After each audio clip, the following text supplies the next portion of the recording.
All right. Victim mindset in business. What is it? So, if you keep blaming the economy, your clients, your team, guess what?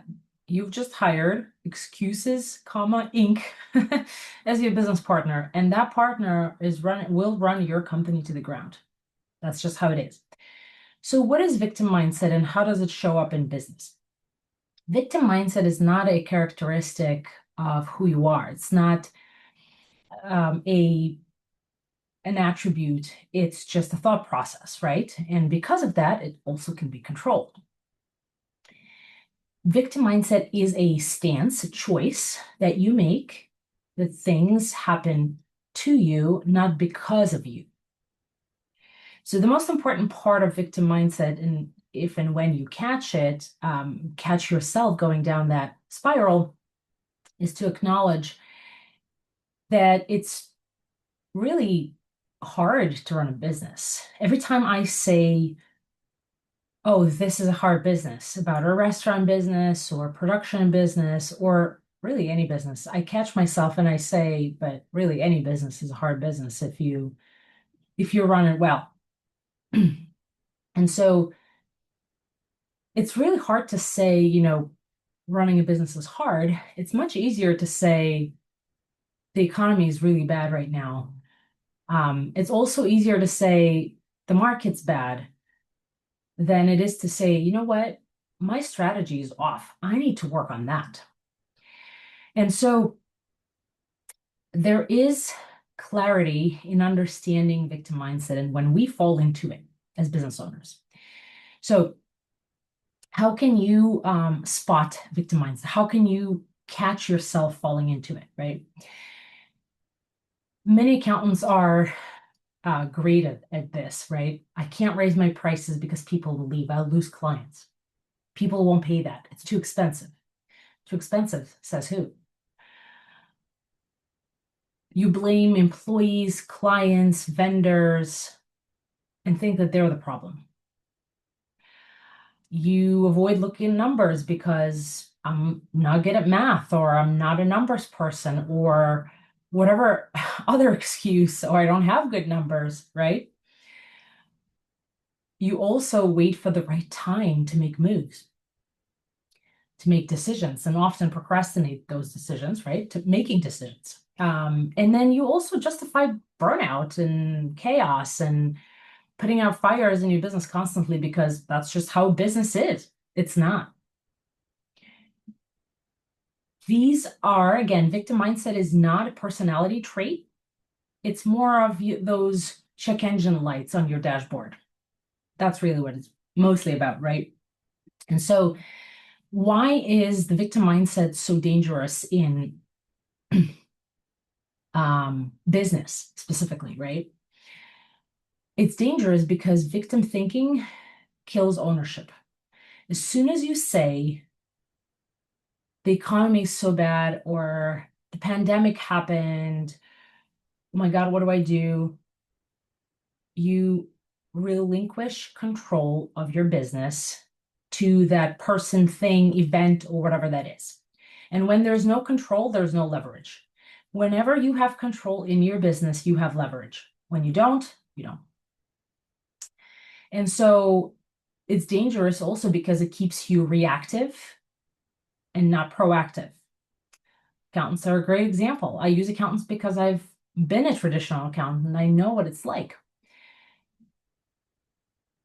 Most traditional accounting firms are reactive, right? We report back numbers. We report stuff that already happened. We rarely look forward and look ahead and see what we could change and make happen, right?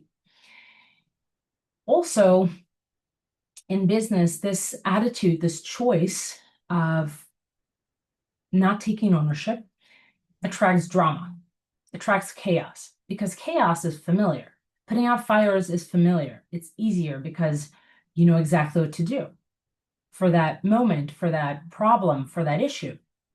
When you do that, you're no longer steering the ship. So your ship might be in a storm headed for an iceberg. And you won't know because you're busy putting out little fires instead of steering the ship in the right direction. It also limits your learning opportunities, your learning ability, because if you're focusing on everything being someone else's fault, everything being just the way business is, or whatever that is, there's nothing for you to improve. Again, it's all about relinquishing control of your business. So instead of thinking that way, instead of falling into and allowing your mind to go down the spiral of looking for someone to blame, looking to do whatever, someone or something, right? Think about, okay, pause for a second and think, what can I control right now? What is under my control? Is there anything under my control?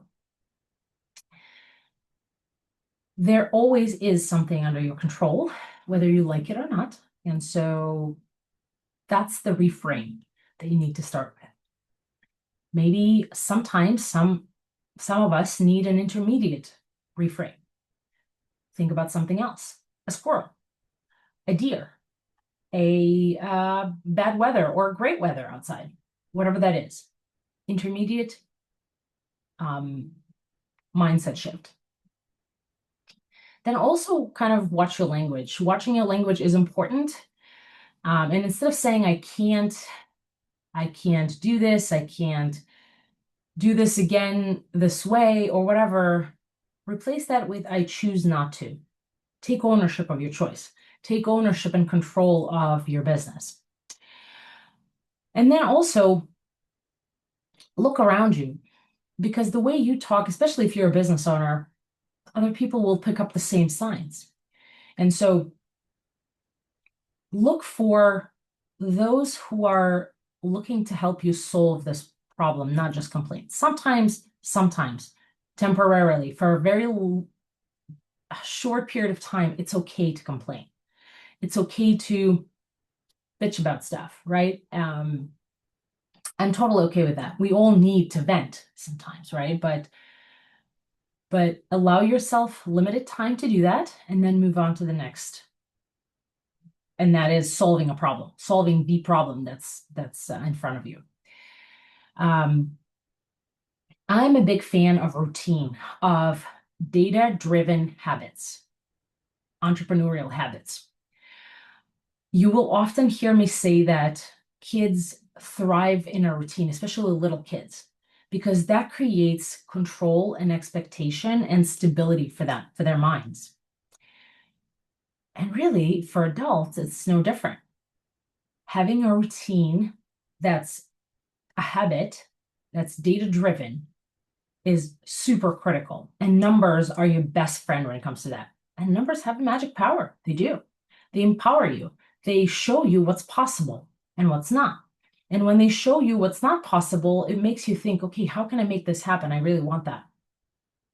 So typically you will hear me tell others, business owners, clients, that you have to have a routine where you look at your numbers. I have some clients who look at the numbers daily, their numbers in business daily.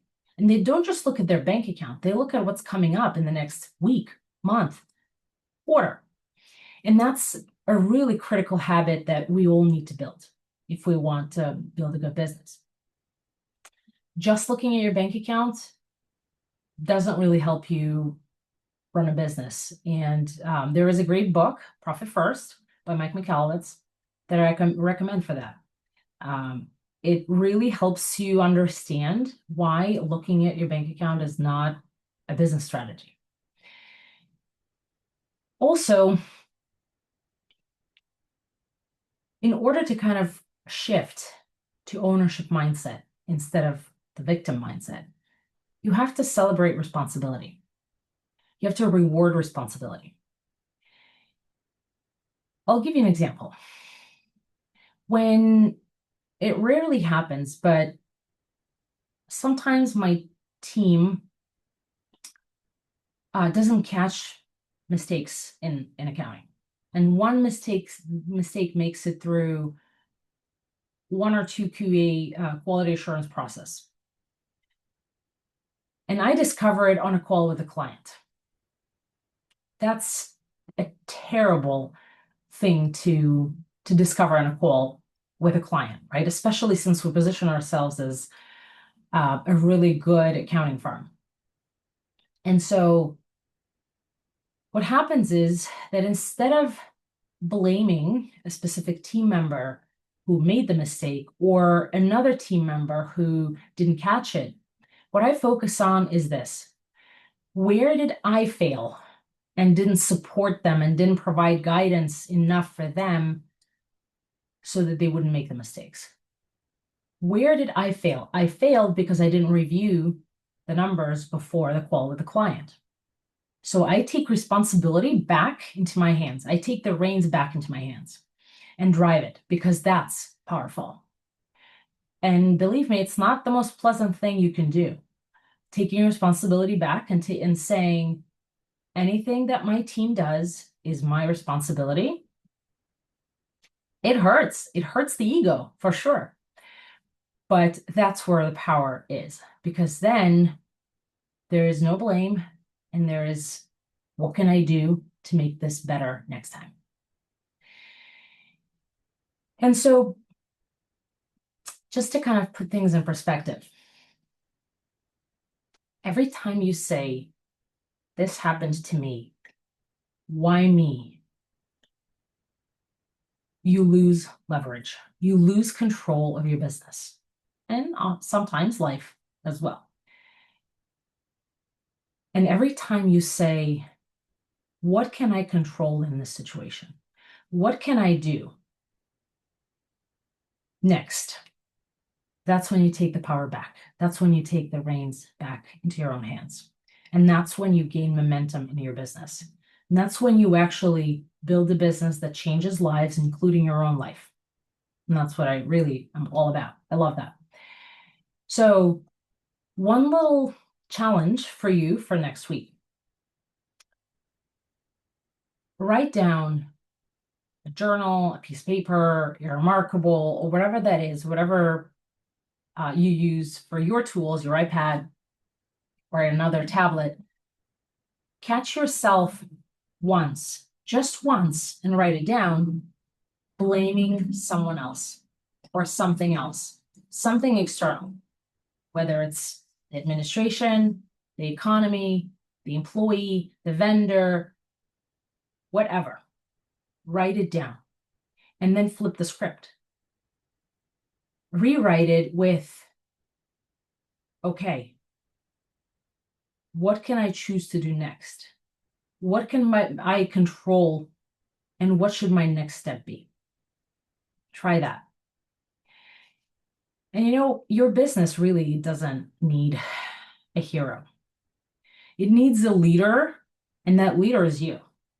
If you're a business owner and you're watching this video or listening to this video, you need to understand that you're the boss. And so please act like one.